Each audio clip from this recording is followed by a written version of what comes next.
Assalamualaikum warahmatullahi wabarakatuh. Perkenalkan, nama saya Bunyana, jurusan Manajemen Angkatan ke-6 dari Institut Manajemen Wiyata Indonesia. Assalamualaikum warahmatullahi wabarakatuh. Saya Siti Musdalifah, Angkatan 6, jurusan Manajemen dari Institut Manajemen Wiyata Indonesia.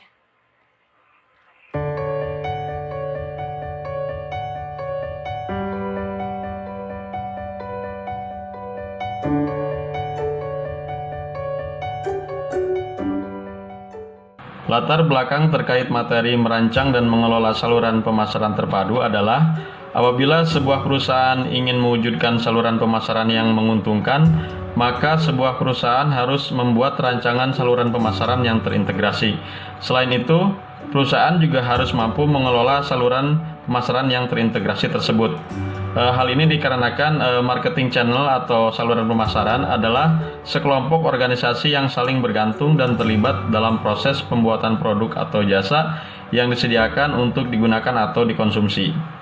Beberapa perantara seperti pedagang grosir dan pedagang eceran dan yang membeli berhak atas dan menjual kembali barang dagangan yang disebut pedagang. Sedangkan broker adalah perwakilan produsen, agen penjualan, mencari pelanggan dan dapat bernegosiasi atas nama produsen. Tetapi mereka tidak berhak atas barang, maka mereka disebut agen. Sedangkan periklanan yang membantu dalam proses distribusi juga tidak memiliki hak atas barang dan tidak menegosiasikan penjualan, mereka disebut sebagai fasilitator.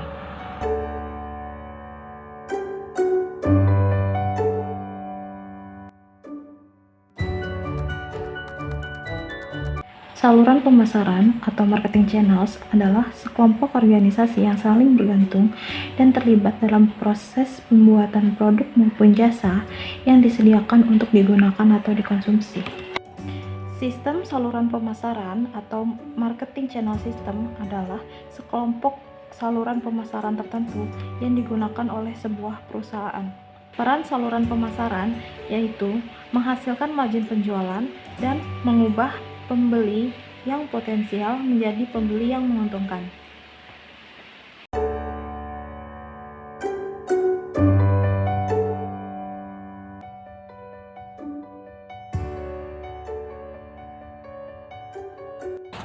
Terdapat dua strategi pemasaran dengan saluran pemasaran. Yang pertama ada strategi dorong atau push strategi, yaitu menggunakan tenaga penjualan, uang promosi dagang, atau sarana lain milik produsen untuk mendorong perantara membawa, mempromosikan, dan menjual produk ke pengguna akhir. Di sini sangat tepat digunakan jika loyalitas merek rendah.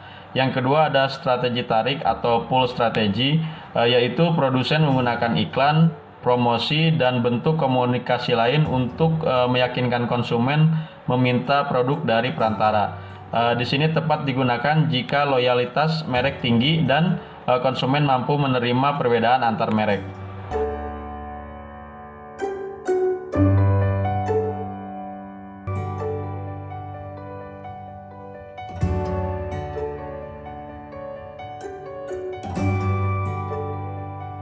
Di dalam perkembangan saluran, sistem saluran pemasaran berkembang sesuai dengan fungsi peluang dan kondisi lokal, ancaman dan peluang yang muncul, sumber daya dan kapabilitas perusahaan, dan juga faktor-faktor lainnya. Adapun kerjasama perantara berdasarkan skala lokasi adalah yang pertama di pasar kecil, yaitu dengan agen penjualan produsen, pedagang grosir, dan pengecer. Yang kedua adalah di pasar pedesaan, yaitu dengan pedagang barang umum. Yang ketiga adalah urban dengan pedagang lini terbatas, dan yang terakhir adalah di lingkup negara, yaitu dengan waralaba eksklusif, gerai, agen penjualan internasional, dan juga pasar internasional. Yang berikutnya adalah sistem saluran berevolusi sesuai dengan yang pertama fungsi peluang dan kondisi lokal, yang kedua adalah ancaman dan peluang yang muncul, yang berikutnya adalah sumber daya dan kapabilitas perusahaan dan juga faktor-faktor lainnya. Contohnya adalah perusahaan Dell, mereka berevolusi melakukan penjualan kategori komputer pribadi atau PC, yaitu dengan menjual produk secara langsung kepada konsumen melalui telepon dan internet, tidak lagi melalui agen atau perantara.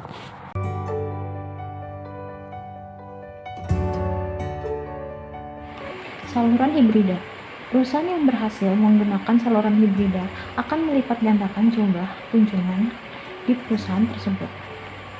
Perusahaan yang berhasil mengelola saluran hibrida ini dalam pengelolaannya harus memastikan benar-benar bahwa saluran-saluran tersebut dapat bekerjasama dengan baik dan dapat menyesuaikan diri dengan cara pelaksanaan bisnis yang disukai setiap pelanggan sasaran. Faktor-faktor yang mempengaruhi konsumen untuk memilih saluran yaitu yang pertama faktor harga, yang kedua faktor pilihan produk, yang ketiga faktor pemilihan saluran, dan yang terakhir faktor pemilihan tujuan belanja.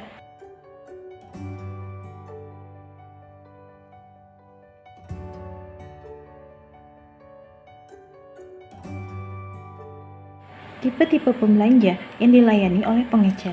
Pertama, pelanggan jasa atau kualitas. Yang kedua, pelanggan nilai atau harga. Dan yang ketiga, pelanggan yang memiliki hubungan kekerabatan dengan penjual.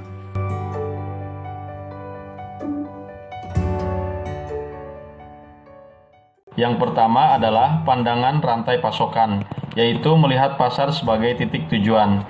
Yang kedua adalah pandangan perencanaan rantai permintaan, yaitu analisa pasar sasaran dan merancang rantai pasokan kembali ke belakang. Yang ketiga adalah pandangan jaringan nilai, yaitu sistem kemitraan dan analisa perusahaan untuk menyediakan, menambah, dan menghantarkan penawarannya. Perencanaan rantai permintaan merupakan pandangan rantai pasokan pada sebuah perusahaan, melihat pasar sebagai titik tujuan, dan sampai pada pandangan linier tentang aliran. Perusahaan sebagai pusat jaringan atau value network, yaitu sebuah sistem kemitraan dan aliansi yang diciptakan perusahaan untuk menyediakan, menambah, dan menghantarkan penawarannya. Salah satu contohnya adalah perusahaan Palm. Mereka adalah produsen peralatan genggam yang terdiri dari seluruh komunitas pemasok dan perakit semikonduktor, bungkus plastik, layar LCD, dan juga aksesoris-aksesoris lainnya.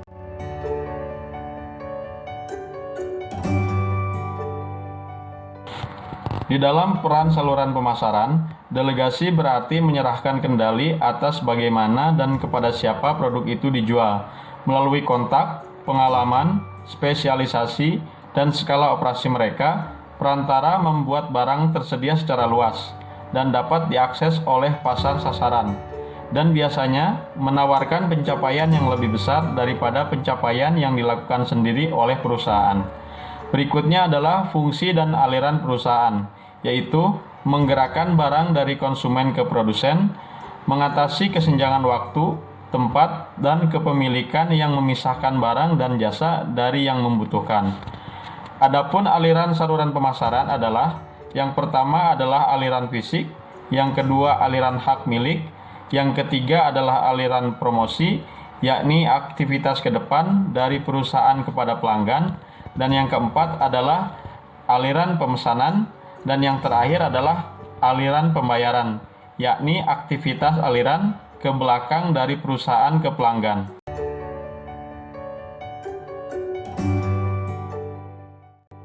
Fungsi anggota saluran. Yang pertama, dapat mengumpulkan informasi tentang pelanggan yang potensial. Yang kedua, dapat mengembangkan dan menyebarluaskan komunikasi persuasif untuk mendorong pembelian. Yang ketiga, dapat mencapai kesepakatan harga dan persyaratan lain, sehingga transfer kepemilikan dapat terpenuhi. Yang keempat, memesan kepada produsen. Yang kelima, mendapatkan dana untuk membiayai persediaan pada berbagai tingkat dalam saluran pemasaran. Yang keenam, mengasumsikan resiko yang berhubungan dengan pelaksanaan pekerjaan saluran. Yang ketujuh, menyediakan penyimpanan dan pergerakan dari produk fisik secara lancar. Yang kedelapan, menyediakan tagihan untuk pembayaran pembelian melalui bank dan institusi keuangan lainnya.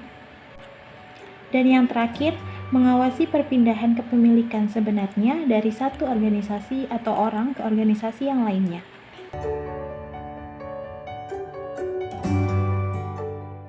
atau saluran pemasaran langsung, yakni produsen menjual barang ataupun jasa langsung kepada pelanggan terakhir.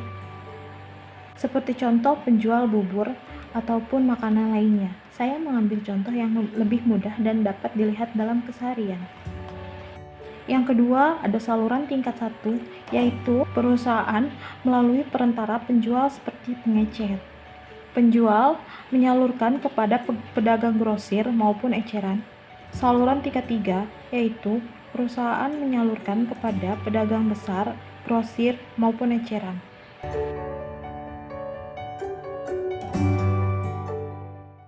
Dari gambar berikut ini, dapat kita lihat bagaimana tingkatan-tingkatan saluran pemasaran yang terjadi dari produsen untuk bisa sampai ke konsumen. Yang pertama adalah tingkat 0, yaitu dari produsen langsung ke konsumen. Berikutnya adalah tingkat 1, yaitu dari produsen melalui pengecer, kemudian ke konsumen. Berikutnya lagi adalah tingkat 2, yaitu dari produsen, pedagang grosir, pengecer, dan konsumen. Dan yang terakhir adalah tingkat 3, yaitu dari produsen, pedagang grosir, pedagang besar, ke pengecer, lalu ke konsumen.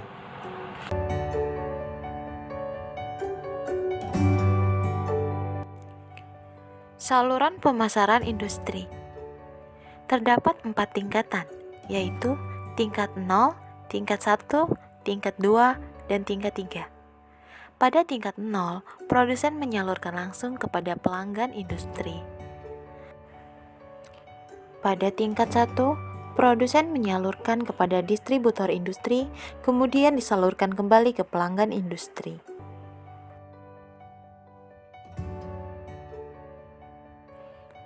Pada tingkat 2, produsen menyalurkan kepada perwakilan produsen. Kemudian, perwakilan produsen dapat langsung menyalurkan kepada pelanggan industri, atau perwakilan produsen dapat menyalurkan kepada distributor industri terlebih dahulu, kemudian disalurkan kembali kepada pelanggan industri. Tingkat ketiga atau tingkat terakhir, di sini produsen dapat menyalurkan langsung dari produsen langsung ke cabang penjualan produsen, kemudian ke pelanggan industri. Namun, dapat juga dari produsen disalurkan kepada cabang penjualan produsen, kemudian disalurkan kepada distributor industri, lalu disalurkan kembali kepada pelanggan industri.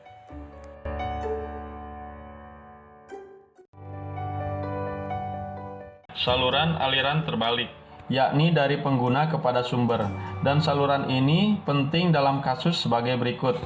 Yang pertama, menggunakan kembali produk atau kemasan, seperti tong bahan kimia. Yang kedua, memperbaiki ulang produk untuk dijual kembali, seperti komputer. Yang ketiga, mendaur ulang produk seperti kertas. Dan yang terakhir, membuang produk dan kemasan untuk produk limbah.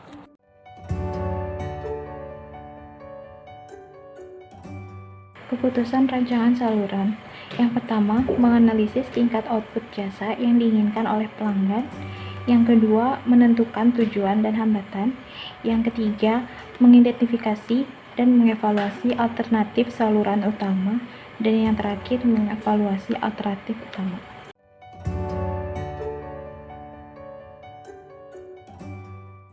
Output jasa yang dihasilkan oleh pemasar. Yang pertama, ukuran lot. Yang kedua, waktu tunggu dan waktu pengiriman. Yang ketiga, kenyamanan spasial. Yang keempat, keragaman produk. Dan kelima, dukungan pelayanan.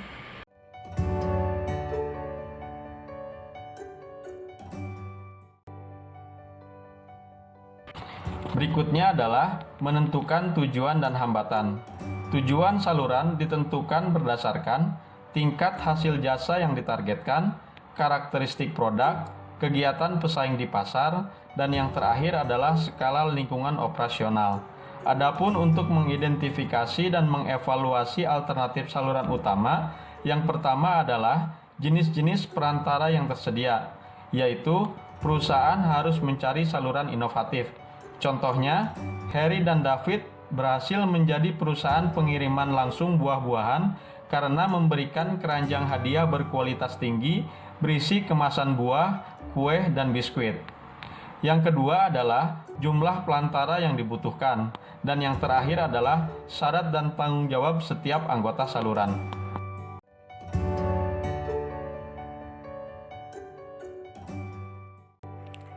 Kesimpulan, sistem saluran pemasaran atau marketing channel system adalah sekelompok saluran pemasaran tertentu yang digunakan oleh sebuah perusahaan, dan keputusan tentang sistem ini merupakan salah satu keputusan terpenting yang dihadapi oleh manajemen.